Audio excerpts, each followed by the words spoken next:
విశాఖను దేశంలోనే 5వ ఎకనామిక్ క్యాపిటల్గా మార్చే విధంగా చర్యలు తీసుకుంటున్నామని మంత్రి నారా లోకేష్ తెలిపారు. విశాఖను అన్ని రంగాల్లో అభివృద్ధి చేస్తామని, విశాఖను ఒక బ్రాండ్గా మార్చుతామని చెప్పుకొచ్చారు. చంద్రబాబు అధికారంలోకి వచ్చిన తర్వాత ఆంధ్రప్రదేశ్ అభివృద్ధి వైపు పరుగులు పెడుతోందని, ఏపీని పారిశ్రామికంగా, పర్యాటకంగా, ఐటీ పరంగా అభివృద్ధి చేసే బాధ్యతను ప్రభుత్వం తీసుకుంటుందన్నారు. విశాఖను హైదరాబాద్ కంటే గొప్పగా తీర్చిదిద్దుతామని మంత్రి నారా లోకేష్ అన్నారు. విశాఖలో పర్యటిస్తున్న మంత్రి ఆర్కే బీచ్ వద్ద వరుణ్ గ్రూప్ నిర్వహిస్తున్న వరుణ్ బే సౌండ్స్ హోటల్కు శంకుస్థాపన చేశారు. ఈ సందర్భంగా లోకేష్ మాట్లాడుతూ వరుణ్ బే సౌండ్స్ హోటల్ విశాఖకు ఐకానిక్గా మారనుందన్నారు. విశాఖ పరిశ్రమలు ఐటీ హబ్గా మార్చుతున్నామన్నారు. గడిచిన 10 నెలల్లో విశాఖకు చాలా ప్రాజెక్టులు తీసుకొచ్చామని, రానున్న 5 సంవత్సరాలలో విశాఖలో 5 లక్షల ఐటీ ఉద్యోగాలు కల్పిస్తామన్నారు. విశాఖను ఆంధ్రప్రదేశ్ ఐకానిక్ క్యాపిటల్గా మార్చుతామని చెప్పారు. విశాఖను దేశంలోనే 5వ ఎకనామిక్ క్యాపిటల్గా మార్చే విధంగా చర్యలు తీసుకుంటున్నామని తెలిపారు. విశాఖను అన్ని రంగాల్లో అభివృద్ధి చేస్తామని, విశాఖను ఒక బ్రాండ్గా మార్చుతామని చెప్పుకొచ్చారు. ఎన్నికల ఫలితాల్లో తనకు రాష్ట్రంలో అత్యధిక మెజార్టీల స్థానాల్లో 3వ స్థానం వచ్చినందుకు కొంచెం బాధ అనిపించిందని, కానీ మొదటి 2 అత్యధిక మెజారిటీ స్థానాలు విశాఖకు వచ్చాయన్నారు. దీన్ని బట్టి విశాఖ ప్రజలు తమపై ఎంతో నమ్మకాన్ని పెట్టుకున్నారని అర్థమైందన్నారు. విశాఖను అభివృద్ధి చేసి ఆ నమ్మకాన్ని నిలబెట్టుకుంటామని స్పష్టం చేశారు. వరుణ్ గ్రూప్ నిర్మాణం చేపడుతున్న వరుణ్ బే సౌండ్స్ హోటల్ కేవలం ఆంధ్రప్రదేశ్కే కాదు, భారతదేశంలోనే ఒక ఐకానిక్ ప్లేస్గా మిగులుతుందన్నారు. చంద్రబాబు అధికారంలోకి వచ్చిన తర్వాత ఆంధ్రప్రదేశ్ అభివృద్ధి వైపు పరుగులు పెడుతోందన్నారు. ఆంధ్రప్రదేశ్ను పారిశ్రామికంగా, పర్యాటకంగా, ఐటీ పరంగా అభివృద్ధి చేసే బాధ్యతను ప్రభుత్వం తీసుకుంటుందన్నారు. గడిచిన 5 ఏళ్లలో ప్రజలు, పారిశ్రామికవేత్తలు, వ్యాపారస్తులు తీవ్రమైన ఇబ్బందులకు గురయ్యారన్నారు. చంద్రబాబును విశాఖపట్నం ఎయిర్పోర్ట్లోకి, నగరంలోకి రాకుండా అడ్డగించారన్నారు. విజయనగరం తీర్థాల గుడికి వెళ్తుంటే బుల్డేజర్లు, జేసీబీలు పెట్టి రాకుండా చేశారని మండిపడ్డారు. లులు గ్రూప్ కూడా త్వరలో విశాఖకు వస్తుందన్నారు. గడిచిన 10 నెలల్లోనే విశాఖకు TCS, metal plant, hydrogen plant వంటి వాటిని తీసుకొచ్చి ఉపాధి అవకాశాలు కల్పించడమే ప్రభుత్వ లక్ష్యంగా తీసుకున్నామని చెప్పారు.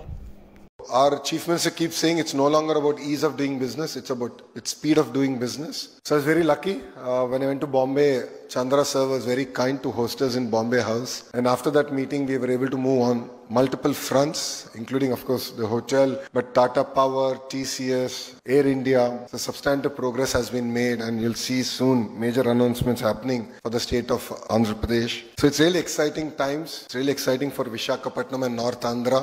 In multiple forums I've shared this. Our vision is to create $1 trillion economy in the greater Visakha region. It's not about the state, it's about the region. This area has the raw potential. Today, thanks to the last government, we slipped from 9th largest economic city to the 10th position. So we lost one position. I know Bharat is mumbling. We want to make it the 5th largest economic city. We believe that Visakhapatnam has that raw energy, power, entrepreneurial spirit. You've elected great set of MLAs, member of parliament. Now it's on their head that they lead from the front and ensure that we make Visakhapatnam the 5th largest economic city in India. And as an IT minister, I want to make it very clear that Visakhapatnam is going to be our IT destination for Andhra Pradesh. And in the next 5 years, our agenda is very clear. The roadmap is set. We will create 5 lakh IT jobs here in the greater Visakhapatnam region. This will require support from all of you, from the local community. A lot of people asked me questions yesterday. If you're going to bring so many companies, what's going to happen with our infrastructure? Yes, we are going to shake up Visakhapatnam. No second thoughts about it. Infrastructure will be built. Yesterday I got a chance to travel around the city with Bharat, your MP here. We discussed threadbare on the infrastructure that needs to come in, the support that we need to do, the world-class stadiums that need to get built. Yesterday I got an opportunity to actually be part of the amazing Delhi Capitals victory here in Visakhapatnam, and I was jokingly telling to GMR that they should relocate the team to Visakhapatnam because it got a lot of luck. But apart from that, from getting matches here to concerts here, we really want to create a vibrant city here, and we will support all out. I'd like to thank all the officials here from the tourism department, from the police department for their amazing support. I think this is all the beginning, and I believe that under the leadership of Prabhu Uncle, this is a catalyst that will really get Visakhapatnam going. పేదరిక నిర్మూలనకు కేంద్రం కట్టుబడి ఉందని, ఎంఎస్ఎంఈకి కేంద్ర ప్రభుత్వం సహకారం అందిస్తోందని BJP రాష్ట్ర అధ్యక్షురాలు దగ్గుబాటి పురంధేశ్వరి స్పష్టం చేశారు. కేంద్ర ప్రభుత్వం, రాష్ట్ర ప్రభుత్వం సమాంతరంగా అభివృద్ధి, సంక్షేమ కార్యక్రమాల అమలులో ముందుకు వెళ్తున్నాయని తెలిపారు. ఎన్నికలకు ముందు తాము పేర్కొన్న విధంగా డబుల్ ఇంజిన్ సర్కార్ అధికారంలో ఉంటే ప్రజలకు మెరుగైన పాలన సాధ్యమవుతుంది అనే ప్రకటనలను ఆచరణలో సాధ్యం చేస్తున్నామని చెప్పారు. నగరంలోని సీతారాంపురం భారతీయ జనతా పార్టీ రాష్ట్ర కార్యాలయంలో పార్టీ అధ్యక్షురాలు దగ్గుపాటి పురంధేశ్వరి అధ్యక్షతన జిల్లా నూతన అధ్యక్షులు, జిల్లా ఇన్ఛార్జి ఆహ్వానితులతో సమావేశాన్ని నిర్వహించారు. సంస్థాగత అంశాలు, రాజకీయ కార్యాచరణ, ఏప్రిల్ 6 పార్టీ ఆవిర్భావ దినోత్సవం, 14న అంబేద్కర్ జయంతి నిర్వహణ పలు అంశాలపై చర్చించారు. అనంతరం పోలింగ్ బూత్ స్థాయిలో 6 కార్యక్రమాల నిర్వహణపై నేతలకు సూచనలు చేశారు. అందరి సహకారంతో 25 లక్షలకు పైగా సభ్యత్వ నమోదు చేయగలిగామన్నారు. 21,000 మందికి క్రియాశీలక సభ్యత్వం ఇస్తామన్నారు. 2,18,000 మంది బూత్ స్థాయిలో కార్యకర్తలు పార్టీకి ఉన్నారని, బీజేపీపై రాష్ట్రంలోనూ ప్రజాదరణ పెరుగుతోందన్నారు. పేదరిక నిర్మూలనకు కేంద్ర రాష్ట్ర ప్రభుత్వాలు సమాంతరంగా పనిచేస్తున్నాయన్నారు. కూటమి ప్రభుత్వం పాలనపై ప్రజల్లో హర్షం వ్యక్తమవుతోందని స్పష్టం చేశారు. P4 పథకం విధానం ద్వారా రాష్ట్రంలోని పేదలకు ధనవంతులు చేయూత ఇవ్వాలనే సీఎం పిలుపునిచ్చారు. కేంద్రం, రాష్ట్రం అభివృద్ధి సంక్షేమంలో సమాంతరంగా వెళ్తున్నాయని తెలిపారు. ప్రధాని మోదీ, బీజేపీ కార్యక్రమాలను ప్రజలు ఆశీర్వదిస్తున్నారని, డబుల్ ఇంజిన్ సర్కారు ద్వారా ప్రగతి సాధ్యమవుతోందన్నారు. చంద్రబాబు గారు నిన్న P4 కార్యక్రమం ముఖ్యమంత్రి గారు ప్రారంభించారు. ఆ కార్యక్రమం యొక్క ఆలోచన, లక్ష్యం ఏమిటంటే పేదరిక నిర్మూలన. భారతీయ జనతా పార్టీ పేదరిక నిర్మూలనకి కట్టుబడి ఉన్నది. నరేంద్ర మోడీ గారు ఏవైతే కార్యక్రమాలు ప్రవేశపెట్టారో, ఇప్పుడు 80 కోట్ల మందికి వాళ్ళ దేశంలో ఉచితంగానే బియ్యం పంపిణీ చేస్తున్నటువంటి పరిస్థితి కావచ్చు, లేదా కరోనా సందర్భంలో మహిళల ఖాతాలోకి 500 రూపాయలు వేయడం కావచ్చు. అదేవిధంగా ఎంఎస్ఎంఈస్, ఇవాళ ఎంఎస్ఎంఈస్ 12 కోట్లు ఉంటే దాని మీద ఆధారపడి జీవించేటువంటి వారు ఇంకొక 5-6 కోట్ల మంది ఉంటారు. ఎంఎస్ఎంఈలకు ఇచ్చేటువంటి సహకారం కావచ్చు. అదేవిధంగా టాప్ 5 కంట్రీస్, మొన్న చంద్రబాబు గారు ఏమన్నారు, చాలా ఉన్నత స్థాయిలో ఉన్నటువంటి వారందరూ కూడా కింద పేదరికంలో ఉన్నటువంటి వారికి చేయూతను అందివ్వాలి అనేటువంటి లక్ష్యం ఈ కార్యక్రమం వెనుక ఉన్నది అని చెప్పి వారు చెప్పారు. నరేంద్ర మోడీ గారు అంతకుముందు ఏమని చెప్పారు, టాప్ 500 కంపెనీస్ ఏవైతే ఉన్నాయో దేశంలో, కేంద్ర ప్రభుత్వంలోని బీజేపీ తన ఆధిపత్యాన్ని పెంపొందించుకునేందుకు, అధికారాన్ని సుస్థిరం చేసుకునేందుకు డీలిమిటేషన్ను చేపట్టిందని పలువురు వక్తలు అభిప్రాయపడ్డారు. జనాభా ప్రాతిపదికన సీట్లను పెంచితే దేశంలో పూర్తి ఇన్బ్యాలెన్స్ వచ్చి భారత్ ఐక్యతను దెబ్బతీస్తుందని పేర్కొన్నారు. డీలిమిటేషన్ అమలు అయితే ప్రాంతీయ పార్టీలు ఉనికిని కోల్పోతాయని అన్నారు. జన చైతన్య వేదిక ఆధ్వర్యంలో డెలిమిటేషన్పై రౌండ్ టేబుల్ సమావేశం విజయవాడ బాలోత్సవ భవనంలో జరిగింది.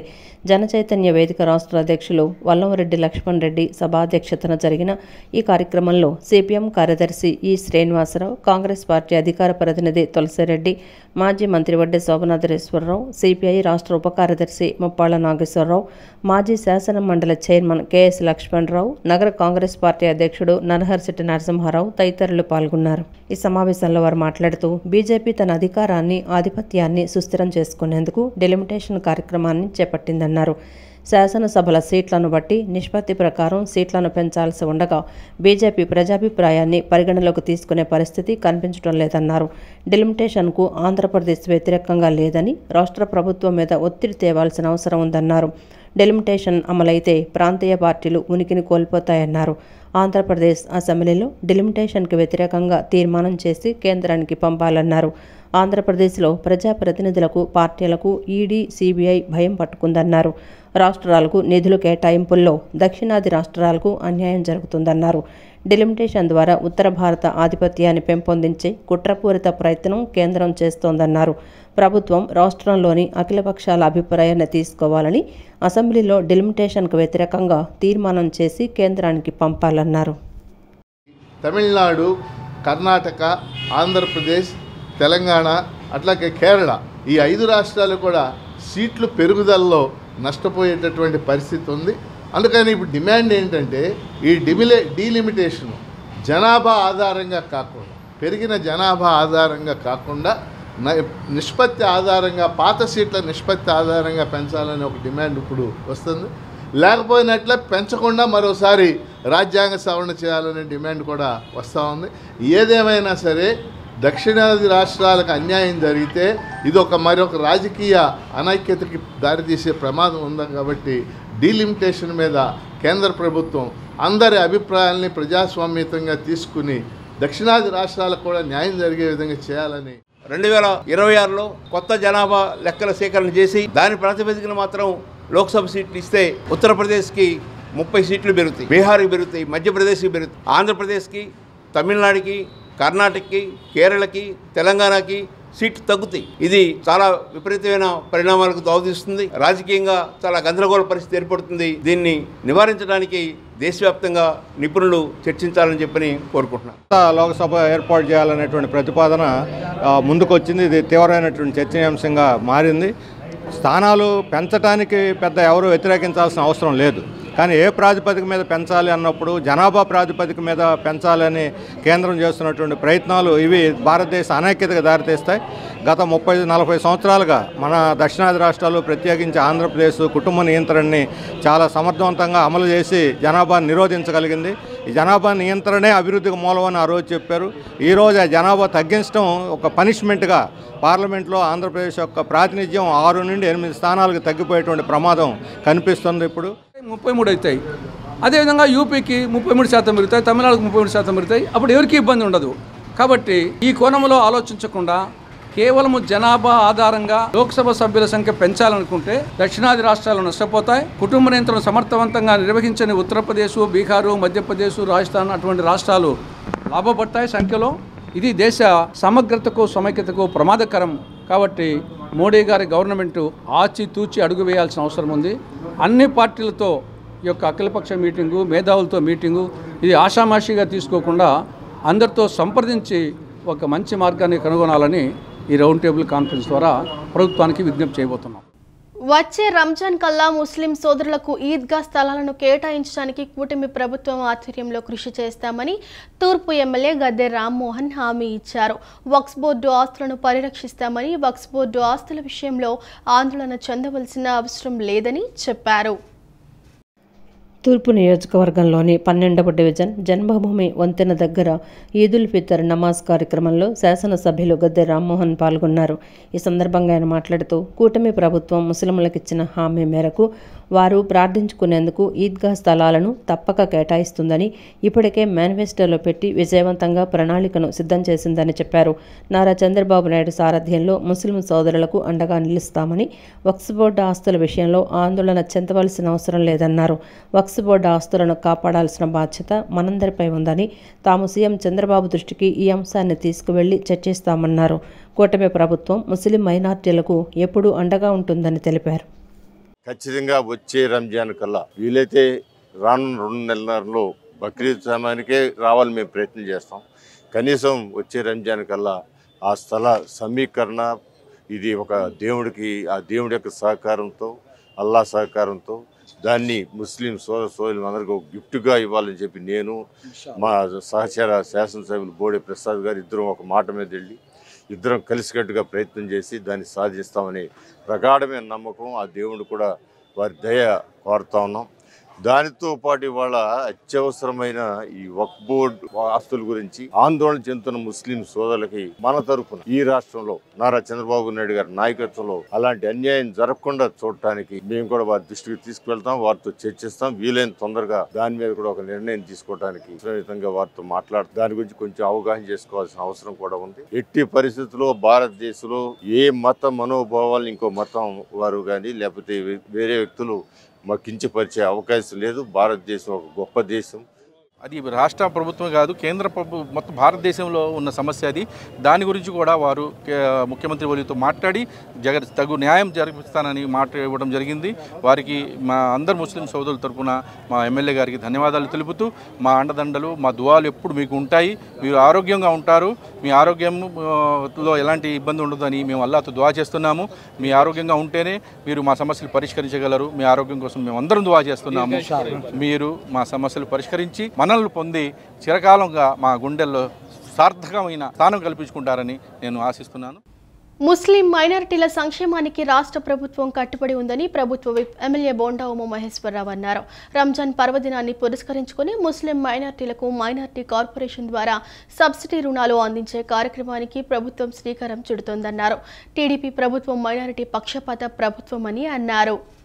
ఈదుల్ ఫితర్ రంజాన్ పర్వదినాన్ని పురస్కరించుకొని 64వ డివిజన్ కండ్రికలో గల మసీద్ ఈ హబీబీలో జరిగిన ప్రత్యేక ప్రార్థనల్లో ఎమ్మెల్యే బోండా ఉమామేశ్వరరావు పాల్గొన్నారు. సాంప్రదాయ ముస్లిం మైనారిటీ వస్త్రాలు ధరించిన ఉమా ముస్లిం సోదరులకు రంజాన్ శుభాకాంక్షలు తెలిపారు. ప్రత్యేక ప్రార్థనల అనంతరం ఎమ్మెల్యే బోండా ఉమామేశ్వరరావు మాట్లాడుతూ ముస్లిం మైనారిటీల సంక్షేమానికి పెద్దపీట వేసే ప్రభుత్వం టీడీపీ ప్రభుత్వం అన్నారు. టీడీపీ పార్టీ ఏర్పాటైన నాటి నుంచి ముస్లిం మైనారిటీలు టీడీపీ పక్షాన ఉన్నారన్నారు. ఆ క్రమంలోనే ముస్లిం మైనారిటీలకు టీడీపీ అన్ని విధాలా చేయూతనిస్తోందని చెప్పారు. రానున్న కాలంలో ముస్లిం మైనారిటీలకు 50% సబ్సిడీపై రుణాలు అందించే ఏర్పాట్లు చేశామన్నారు. నియోజకవర్గంలో రంజాన్ పర్వదినాన్ని పురస్కరించుకొని ముస్లిం సోదరులు ప్రార్థనలు చేసేందుకు వీలుగా నగరపాలక సంస్థ పరంగాను ప్రభుత్వ పరంగాను అన్ని ఏర్పాట్లు చేశామన్నారు. ఇవాళ ఈ పవిత్ర రంజాన్ మాస సందర్భంగా అల్లా ఆశీస్సులతో ఈ రాష్ట్రం అభివృద్ధి చెందాలి, ఈ రాష్ట్రం అన్ని రకాలుగా ముందుకెళ్ళాలి, దానికి ఆ దైవం ఆశీస్సులు కూడా ఉండటానికి అందరూ కూడా ప్రార్థన చేయాలని కోరుకోవడం జరిగింది. సెంట్రల్ నియోజకవర్గంలో చాలా మసీదులకు ఈరోజు వెళ్ళి మసీదుల్లో మా మైనార్టీ నాయకుల్ని మా మైనార్టీ సోదరుల్ని ప్రత్యక్షంగా కలిసి శుభాకాంక్షలు తెలియజేయడం జరిగింది. ప్రభుత్వం కూడా రంజాన్ మాసం సందర్భంగా మున్సిపల్ కార్పొరేషన్ నుంచి అన్ని ఏర్పాట్లు కూడా రంజాన్ మాస ప్రార్థనల కోసం ఏర్పాట్లు కూడా చేయడం జరిగింది. మా మైనార్టీల సంక్షేమం కోసం ఈ ప్రభుత్వం కట్టుబడి ఉంది. మైనార్టీ కార్పొరేషన్ నుంచి గత 5 సంవత్సరాల లోన్లు తీసేసినట్టు సందర్భంలో ఇవాళ మళ్ళా మైనార్టీ కార్పొరేషన్ నుంచి రంజాన్ నుంచి లోన్లు కూడా పునరుద్ధరిస్తూ ఉన్నాం. స్వయం ఉపాధి లోన్లు 2 లక్షల రూపాయలు ఇస్తే 1 లక్ష రూపాయలు సబ్సిడీ, 1 లక్ష రూపాయల లోను కింద కూడా ఇస్తాం. ఖచ్చితంగా మైనార్టీలకు అభివృద్ధి కోసం ఈ ప్రభుత్వం పునరంకితం అవుతామని తెలియజేస్తా ఉన్నాం. రంజాన్ శుభాకాంక్షలు మా మైనార్టీ నాయకులందరికీ తెలియజేస్తాం. అనంతరం స్థానిక టీడీపీ నాయకుడు కె రవికుమార్ మాట్లాడుతూ ముస్లింలకు ఎల్లప్పుడూ బోండా ఉమా అండగా ఉంటారన్నారు. రంజాన్ పర్వదిన ప్రార్థనలలో పాల్గొనడం సంతోషంగా ఉందని చెప్పారు. ఈ సందర్భంలో బోండా ఉమా, రవికుమార్ తదితరులను స్థానిక మసీద్ కమిటీ పెద్దలు ఘనంగా సత్కరించారు. సెంట్రల్ ఎమ్మెల్యే బోండా ఉమామేశ్వర గారు 64వ డివిజన్ కండ్రిక ప్రాంతంలోని ఈ మసీదుకి విచ్చేయడం జరిగింది. రంజాన్ శుభాకాంక్షలు అందరికీ ఈ మసీదు తరపు వచ్చి ఈ మసీదు తరపున రంజాన్ శుభాకాంక్షలు తెలియపరచడం జరిగింది. అలాగే 64వ డివిజన్లో ముస్లిం సహోదరులందరికీ కూడా ప్రత్యేకంగా శుభాకాంక్షలు తెలియజేస్తున్నాం. ఎన్నో ఏళ్లుగా ముస్లింలు తమ వారసత్వంగా కొనసాగిస్తున్న వక్ఫ్ బోర్డు ఆస్తులపై కేంద్రం కొత్త చట్టం తీసుకురావడం అన్యాయమని వైసీపీ కార్పొరేటర్ అడపా శేషు మండిపడ్డారు. టీడీపీ అధినేత చంద్రబాబు మైనారిటీలకు నష్టం కలిగించే బిల్లులను వ్యతిరేకిస్తున్నట్టు ఎందుకు ప్రకటించడం లేదని ప్రశ్నించారు. ప్రభుత్వం తక్షణమే ఈ బిల్లును వెనక్కి తీసుకోవాలని డిమాండ్ చేశారు. తూర్పు నియోజకవర్గం కృష్ణలంకలోని మస్జిద్ ఉమర్ ఫారూక్ అహ్లే సున్నతుల్ జమాత్ మస్లకి హనఫీ మసీదులో రంజాన్ పవిత్ర ప్రార్థనలు ఘనంగా నిర్వహించారు. ఈ ప్రార్థనల్లో స్థానిక 16వ డివిజన్ కార్పొరేటర్ అడపా శేషు పాల్గొని ముస్లిం సోదరులతో కలిసి ప్రత్యేక ప్రార్థనలు నిర్వహించారు. అనంతరం మసీదు బయట ముస్లిం సోదరులు పెద్ద ఎత్తున నిరసనకు దిగారు. ముస్లిం వారసత్వంగా వస్తున్న వక్ఫ్ బోర్డు చట్టంలో మార్పులు చేసేందుకు కేంద్ర ప్రభుత్వం తీసుకురాబోతున్న ప్రతిపాదిత సవరణ బిల్లును నిరసిస్తూ పెద్ద ఎత్తున ఆందోళన వ్యక్తం చేశారు. ఈ సందర్భంగా కార్పొరేటర్ అడపా శేషు మాట్లాడుతూ ఎన్నో ఏళ్లుగా ముస్లింలు తమ వారసత్వంగా కొనసాగిస్తున్న వక్ఫ్ బోర్డు ఆస్తులపై కేంద్రం కొత్త చట్టం తీసుకురావడం అన్యాయమని మండిపడ్డారు.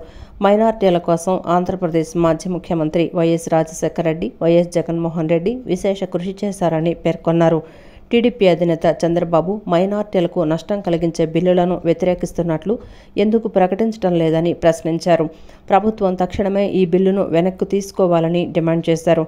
స్థానిక ముస్లిం పెద్దలు కూడా స్పందిస్తూ తమ హక్కులను హరించే ఈ బిల్లును వెంటనే రద్దు చేయాలని కోరారు. ముస్లిం పెద్దల అభిప్రాయాలను పరిగణలోకి తీసుకోకుండా కేంద్రం ఈ చట్టాన్ని ప్రవేశపెట్టడం దుర్మార్గమన్నారు. రంజాన్ పండుగల రోజు కూడా రోడ్లపైకి వచ్చి నిరసన తెలియచేయాల్సిన పరిస్థితి ఎంతో బాధాకరమని ముస్లిం పెద్దలు ఆవేదన వ్యక్తం చేశారు. ప్రభుత్వం తక్షణమే వక్ఫ్ బోర్డు చట్టంలో మార్పులు చేసేందుకు తీసుకురాబోతున్న ప్రతిపాదిత సవరణ బిల్లును రద్దు చేయాలని డిమాండ్ చేశారు. మరి ఎన్నో పర్యాయాలు అటు వైఎస్ రాజశేఖర రెడ్డి గారి నుంచి ఇటు జగన్మోహన్ రెడ్డి గారి వరకు కూడా ఎప్పుడూ కూడా ఏ మతాలని అన్ని మతాలని గౌరవించేటువంటి పరిస్థితిగా ముందుకు పోయారే తప్ప ఏ మతాన్ని ఏ ఒక్క సంస్థల్ని అగౌరవపరిచే విధంగా. ఎందుకంటే వక్ఫ్ బోర్డు అనేది ఇప్పుడు కాదు, కొన్ని వేల సంవత్సరాల నుంచి కూడా మత పెద్దల యొక్క వాళ్ళ యొక్క ఆధీనంలోనే వాళ్ళ యొక్క దీంతోనే నడిచేటువంటి పరిస్థితిగా ఈరోజు ప్రపంచంలో జరుగుతూ ఉన్నటువంటి పరిస్థితి. మరి ఈరోజు దాన్ని ప్రభుత్వ పరం చేస్తే ముస్లిం సోదరులందరూ కూడా ప్రభుత్వాన్ని దగ్గర చేతులు కట్టుకునేటువంటి పరిస్థితికి దిగజారే పరిస్థితి వస్తుంది. కాబట్టి దయచేసి దానికి ఈరోజు రంజాన్ సందర్భంగా మేము ఒక చిన్న నిరసన కార్యక్రమం తెలియజేస్తా ఉన్నాం. దీన్ని పరిగణలో తీసుకొని ముస్లిం సోదరులకి ఇమ్మీడియట్లీగా దాన్ని వాళ్ళ ఆధీనంలోనే చేపించేటువంటి విధంగా వక్ఫ్ బోర్డు ఆధీనంలోని ఏదైతే పాత విధానం ఉందో దాన్ని కొనసాగించమని చెప్పి మీ ద్వారానే తెలియజేస్తాం. విజయవాడ సెంట్రల్ నియోజకవర్గంలోని పలు డివిజన్లలో జరిగిన రంజాన్ ప్రార్థనల్లో ఎమ్మెల్యే ప్రభుత్వ విప్ బోండా ఉమా మహేశ్వరరావు పాల్గొన్నారు. ముస్లిం సోదరులతో కలిసి ప్రార్థనలు చేశారు. 63వ డివిజన్ రాజీవ్ నగర్లోని మస్జిద్ ఏ నూరియా మసీదులో జరిగిన ప్రార్థనల్లో బోండా ఉమా మహేశ్వరరావు పాల్గొని ముస్లిం సోదరులకు రంజాన్ శుభాకాంక్షలు తెలిపారు. ఈ సందర్భంగా బోండా ఉమా మాట్లాడుతూ ముస్లిం మైనారిటీల సంక్షేమమే ప్రభుత్వ ధ్యేయమని చెప్పారు. తెలుగు మహిళా సెంట్రల్ అధ్యక్షురాలు లబ్బా దుర్గా మాట్లాడుతూ టీడీపీ మైనార్టీల అభ్యున్నతి కాంక్షించే పార్టీ అని అన్నారు. రంజాన్ ప్రార్థనలో బోండా ఉమా మహేశ్వరరావు పాల్గొనడం సంతోషకరమన్నారు. మైనార్టీ ప్రముఖులు ఎస్కే దస్తగిర్ మాట్లాడుతూ ముస్లిం సమాజానికి రంజాన్ శుభాకాంక్షలు తెలిపారు. ఈరోజు పవిత్ర రంజాన్ సందర్భంగా మా మైనార్టీ సోదరులందరికీ కూడా హృదయపూర్వక రంజాన్ శుభాకాంక్షలు తెలియజేస్తూ ప్రతి మసీదుకి వెళ్ళి ప్రత్యక్షంగా మా మైనార్టీ నాయకులు కలిసి గత 30 రోజుల నుంచి కఠినమైనటువంటి ఉపవాసాలు చేసి అల్లా ఆశీస్సుల కోసం ఈ రాష్ట్రం, దేశం, నియోజకవర్గం అందరం బాగుండాలని చేసినటువంటి ప్రార్థనలన్నీ కూడా సఫలీకృతం అవ్వాలని, అల్లా ఆశీస్సులతో అందరూ కూడా బాగుండాలని మా మైనార్టీ నాయకులు ప్రత్యేకంగా కలిసి శుభాకాంక్షలు తెలియజేయడం జరిగింది. ప్రభుత్వం మైనార్టీల సంక్షేమానికి కట్టుబడి ఉంది. మైనార్టీ లోన్లు కూడా త్వరలోనే ఈ రంజాన్ నుంచే మొదలు పెడతా ఉన్నాం. మైనార్టీలకు అన్ని రకాలుగా అండగా ఉంటాం. మళ్ళా పూర్వ వైభోగం మైనార్టీలు తీసుకొస్తామని తెలియజేస్తూ మా మైనార్టీ సోదరులందరికీ హృదయపూర్వక రంజాన్ శుభాకాంక్షలు. సెంట్రల్ నియోజకవర్గంలో ఉన్న అన్ని మసీదుల్లో ఘనంగా రంజాన్ నమాజులు, ఈదుల్ ఫితర్ నమాజ్ చేయడం జరిగింది. ఈ జరిగిన నమాజ్ కార్యక్రమంలో ప్రతి మసీదులో కూడా మన సెంట్రల్ ఎమ్మెల్యే ప్రభుత్వ విప్ అయినటువంటి బోండా ఉమామహేశ్వరరావు గారు పాల్గొనడం జరిగింది. పాల్గొన్న తర్వాత మా మైనారిటీ సోదరులకు కానీ కార్యకర్తలకు కానీ ప్రతి విషయంలో వెన్నంట ఉంటాను, ప్రతి సమస్యకై నేను ఉన్నాను అని హామీ ఇవ్వడం జరిగింది. మేము కూడా మా ఎమ్మెల్యే గారిని మా మసీదు కోసం కొంచెం చిన్న రిక్వెస్ట్ చేశాము. శిథిలా వ్యవస్థకు వచ్చింది సార్, కొంచెం దానికి రీమోడల్ చేయడానికి ప్రభుత్వం నుంచి ఏదైనా నిధులు కావాలని చెప్పి అడిగాము. దానికి సానుకూలంగా స్పందించి చేసి పెడదామని చెప్పారు. వేద మంత్రాల నడుమ శనైశ్వర స్వామి వారి శాంతి కళ్యాణోత్సవం కన్నుల పండుగగా సాగింది. కుంభరాశి నుంచి మీనరాశిలో ప్రవేశిస్తున్న సందర్భంగా శాంతి కళ్యాణాన్ని నిర్వహించినట్లు ప్రధాన అర్చకులు శ్రీమన్నారాయణ తెలిపారు. కృష్ణానది తీరాన సీతమ్మ వారి పాదాల వద్ద కొలువైన శ్రీ శనైశ్వర స్వామివారి శాంతి కళ్యాణం అత్యంత వైభవపేతంగా జరిగింది. కుంభరాశి నుంచి మీనరాశిలోకి ప్రవేశిస్తున్న సందర్భంగా శాంతి కళ్యాణాన్ని నిర్వహించారు. దేవస్థానం ప్రధాన అర్చకులు శ్రీమన్నారాయణ మాట్లాడుతూ సుమారు 30 ఏళ్ల క్రితం కుంభరాశి నుంచి మీనరాశిలోకి ప్రవేశించినప్పుడు ఉత్సవాలకు అంకురార్పణ పడిందన్నారు. మేష, మీన, కుంభ, సింహ, ధనుస్సు రాశుల వారు ఇలాంటి విశేషమైన రోజుల్లో స్వామివారిని దర్శించుకుంటే అష్టమ, అర్ధాష్టమ, ఏలినాటి శని దోషాలు తొలగిపోయి సుఖ, సౌఖ్య, సౌభాగ్య, సంతోషాలతో స్వామి అనుగ్రహం పొందుతారని ప్రధాన అర్చకులు తెలిపారు. ప్రవేశిస్తున్న సందర్భంగా త్రయాన్నిక దీక్షాపూర్వకంగా స్వామివారికి శాంతి కళ్యాణ మహోత్సవాలు జరుగుతున్నాయి. ఖచ్చితంగా 30 సంవత్సరాల క్రితం స్వామివారు కుంభరాశి నుంచి మీనరాశిలోకి ప్రవేశించినప్పుడు ఈ ఉత్సవాలకి అంకురార్పణ జరిగింది. అప్పటి నుంచి ఇప్పటి వరకు ప్రతి 2.5 సంవత్సరాలకు ఒకసారి స్వామివారికి ఈ శాంతి కళ్యాణ మహోత్సవం జరుగుతుండడం విశేషం. అందుచేత మేషరాశి వారు, మీనరాశి వారు, కుంభరాశి వారు, సింహరాశి వారు, ధనుస్సు రాశి వారు స్వామివారిని పూజించిన ఎడల అష్టమ, అర్ధాష్టమ, ఏలినాటి శని దోషములు తొలగిపోయి సుఖ సౌఖ్య సౌభాగ్య సంతోషములతో స్వామి అనుగ్రహం పొందగలుగుతారు. పాస్టర్ ప్రవీణ్ పగడాల మృతిపై సంస్థ దర్యాప్తు చేయాలని క్రైస్తవ సంఘాలు డిమాండ్ చేశాయి. మృతిపై భిన్నాభిప్రాయాలు ఉన్నాయని, పోలీసులు ఇది యాక్సిడెంట్గా చెబుతున్నా చాలా మంది హత్యగా భావిస్తున్నారని ఆల్ ఇండియా దళిత క్రిస్టియన్ పీస్ ఫోరం అధ్యక్షుడు లంకా కరుణాకర్ తెలిపారు. ప్రవీణ్ పగడాల మృతి కేసుపై సమగ్ర దర్యాప్తు జరిపి నిందితులను గుర్తించి కఠినంగా శిక్షించాలని డిమాండ్ చేశారు. అవసరమైతే న్యాయ పోరాటానికి సిద్ధమని క్రైస్తవ సంఘాల నాయకులు తెలిపారు. పాస్టర్ ప్రవీణ్ పగడాల అనుమానాస్పద మృతిపై రాష్ట్ర ప్రభుత్వం మరియు పోలీసు శాఖ స్పష్టత ఇవ్వాలని పలు క్రైస్తవ సంఘాల మత పెద్దలు డిమాండ్ చేశారు. ఆల్ ఇండియా దళిత క్రిస్టియన్ పీస్ ఫోరం ఆధ్వర్యంలో బందర్ రోడ్డులో జరిగిన సమావేశంలో కృష్ణా, ఎన్టీఆర్ జిల్లాలకు చెందిన మత పెద్దలు పాల్గొన్నారు. సమావేశం అనంతరం ఫోరం అధ్యక్షుడు లంకా కరుణాకర్ మాట్లాడుతూ ప్రవీణ్ పగడాల మృతిపై భిన్నాభిప్రాయాలున్నాయని, పోలీసులు ఇది యాక్సిడెంట్గా చెప్తున్నా చాలామంది హత్యగా భావిస్తున్నారని తెలిపారు. హైదరాబాద్ నుంచి విజయవాడ నుంచి కొవ్వూరు వరకు ప్రయాణించిన సమయంలో వచ్చిన దృశ్యాల్లో స్పష్టత లేదని, పోస్టుమార్టం నివేదిక ఆలస్యం అవటం అనేక అనుమానాలకు దారితీస్తోందన్నారు. ప్రవీణ్ పగడాల మృతి కేసుపై సమగ్ర దర్యాప్తు జరిపి నిందితులను గుర్తించి కఠినంగా శిక్షించాలని డిమాండ్ చేశారు. అవసరమైతే న్యాయ పోరాటానికి సిద్ధమని క్రైస్తవ సంఘాల నాయకులు తెలిపారు. దాంట్లో ఆయన ముఖం అసలు కనపట్టాలి. ఇటువంటి పరిస్థితుల్లో అనుమానాస్పద కేసు అనేటువంటిది మనం చూస్తూ ఉన్నాం. ఈ మృతి అనుమానాస్పదంగా ఉంది. మరి దీనికి రెమెడీ ఎవరు, ఏం చేయాలి, దీని గురించి దీన్ని కరెక్ట్గా చెప్పాలని అంటే పోలీస్ డిపార్ట్మెంట్దే బాధ్యత ఉంది. ఇక్కడ పోలీస్ డిపార్ట్మెంట్ ఇంతవరకు కరెక్ట్గా చేస్తుందో చేయట్లేదు అనే దాన్ని కానీ మనం చూసినట్లయితే మొన్న సిపి గారు, మొన్న డీజీపీ గారు, తర్వాత అక్కడ లోకల్ ఎస్పీ గారు ఒక ప్రకటన విడుదల చేశారు, వీడియోలన్నీ కూడా చూపెట్టారు. దాని గురించి అనేక మంది కూడా వారి యొక్క ఉద్దేశాలను వ్యక్తపరిచారు. ఇటువంటి సమయంలో ఎవరు కూడా అది కామన్గా ఒక యాక్సిడెంటు అని నమ్మేటువంటి పరిస్థితుల్లో మాత్రం లేదు. నేనైతే అనేకమైన విషయాలు నేను చూస్తున్నాను. ఒక లాయర్గా నేను మాట్లాడదలుచుకుంటే రెండు పక్కల ఉంటారు. ఒక పక్క ఏమో డిఫెన్స్ లాయర్ ఉంటాడు, ఒక పక్కన ప్రాసిక్యూట్ లాయర్ ఉంటాడు. వీరిద్దరి మధ్యలో ఆర్గ్యుమెంట్స్ జరిగిన తర్వాత చివరికి వచ్చేది ఏంటి, ఒక కొంతకాలం తర్వాత వస్తుంది. అసలు ఇంతవరకు కూడా పోస్ట్ మార్టం రిపోర్ట్ ఎందుకు రాలేదు? కవులు సమాజాన్ని అధ్యయనం చేయాలని, సమాజంలో వస్తున్న మార్పులను గమనించి అక్షరయానం చేయాలని ఏపీ హైకోర్టు న్యాయమూర్తి జస్టిస్ కె మన్మథరావు అన్నారు. మన చుట్టూ ఉన్న సమాజానికి ఏమి ఇవ్వగలము అని ఆలోచిస్తే మన దేశం అద్భుతంగా అభివృద్ధి చెందుతోందని పేర్కొన్నారు. నగరంలోని బందర్ రోడ్డు మాకిరణి బసవపన్నయ్య విజ్ఞాన కేంద్రంలో కామ్రేడ్ జీఆర్కే పోలవరపు సాహితీ సమితి, ఫోటో ఇండియా, సుమతి మాసపత్రిక ఆధ్వర్యంలో ఉగాది పురస్కారాలు, పుస్తకావిష్కరణ కార్యక్రమాన్ని నిర్వహించారు. ఈ కార్యక్రమానికి ముఖ్య అతిథిగా హైకోర్టు న్యాయమూర్తి పాల్గొన్నారు. డాక్టర్ ప్రభాకర్ రచించిన అయోధ్య పరిశోధన గ్రంథాన్ని జస్టిస్ మన్మథరావు ఆవిష్కరించి పలు రంగాలకు చెందిన వారికి ఉగాది పురస్కారాలను అందజేశారు.